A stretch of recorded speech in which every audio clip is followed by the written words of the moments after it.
Okay, Brad, we've had a couple of questions come in about some of the triggers that have been added to VCS from the 6.0 and on. Can you explain a little bit about those? Sure. Okay. So triggers have been a part of VCS for a long, long time.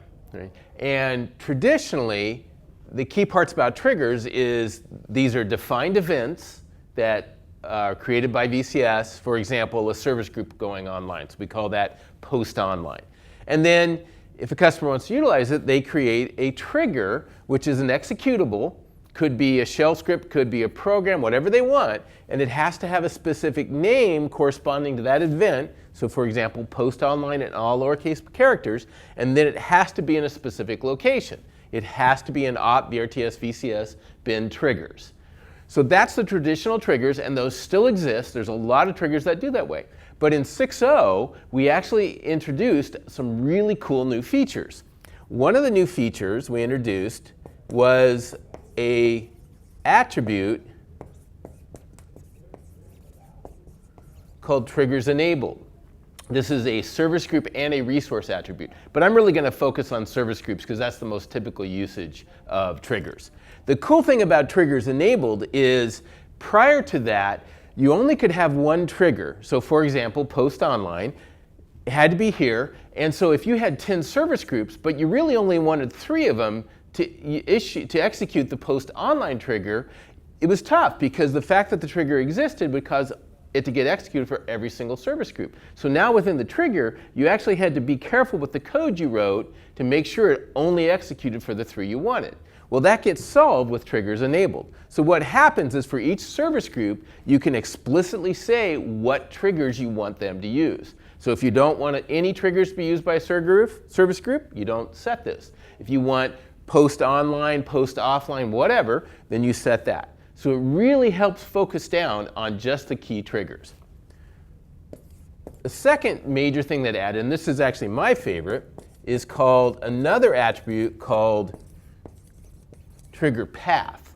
Along the same lines, if I had my 10 service groups and I wanted all 10 of them to do the post online trigger, well, I only could have one trigger. So what that meant is I basically had to have this huge if then else statement that said if service group A, do this, else if service group B, do that, etc. It made the coding really, really difficult. With trigger path, basically you say a specific location for each service group's triggers. So for example, you would create maybe a directory within this for WebSG, because it's very common to use the actual name of the service group. And now you would put the post online trigger within that directory. And you'd make sure that trigger path pointed to that directory. So now for every service group, you can get very specific on the triggers just for that service group. Makes the coding much, much simpler. And then the last thing we added is you now can actually have multiple executables. Right? So previously, where I only could have one trigger, one post online trigger, now if for the web service group, let's say that there was actually 3 executables I needed to make up that particular trigger, I can do that. So what happens is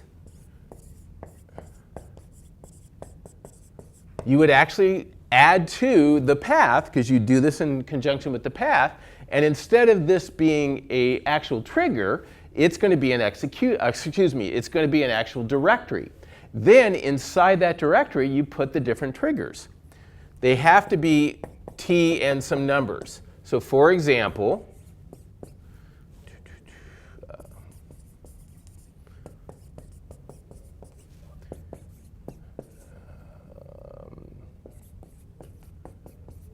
maybe I want this thing to do a couple of things. I want it to clear all the temporary files out, so once that service group goes online, maybe there's things that have to be cleared out, and maybe I need to roll over the logs to a brand new set of logs.